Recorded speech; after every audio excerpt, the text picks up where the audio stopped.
வணக்கம். இன்னைக்கு ஒரு குட்டி கதை சொல்ல வந்திருக்கிறேன்.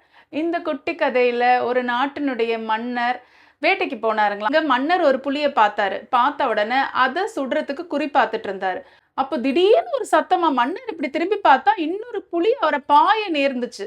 அந்த நேரத்துல திடீர்னு அந்த புலி கத்தி உருமி செத்துருச்சுங்களாம்.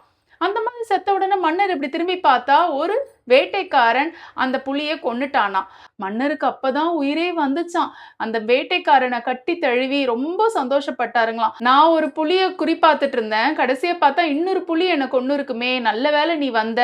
இந்த வேட்டைக்காரன் ரொம்ப ஒரு ஏழ்மையான குடும்பம், சாப்பாட்டுக்கே கஷ்டம். இதை தெரிந்த அரசர் இவனுக்கு ரெட்டிப்பு சம்பளம் கொடுத்து அந்த அரண்மனையிலே வேலையும் கொடுத்தாருங்களாம். இந்த வேட்டைக்காரனுக்கு மேலும் மேலும் பணக்காரனா ஆகணும், ஒரு பெரிய தொகையை சம்பாதிச்சுக்கணும்னு ஒரு ஆசை. ஆனா இந்த அரண்மனையில உட்காந்துட்டு நம்மளால எதுவுமே செய்ய முடியாதுன்னு யோசனையில இருந்தானா. ஒரு நாள் இவன் என்ன பண்ணானா, ஒரு பால் பாயசத்துல நிறைய முந்திரி பருப்பு போட்டு அரசரை கொண்டு போய் பார்த்தானா.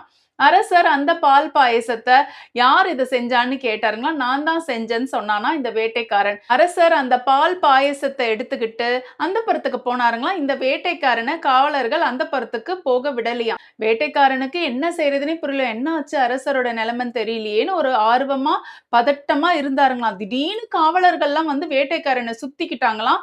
கத்திய கழுத்துல வச்சாங்களாம்.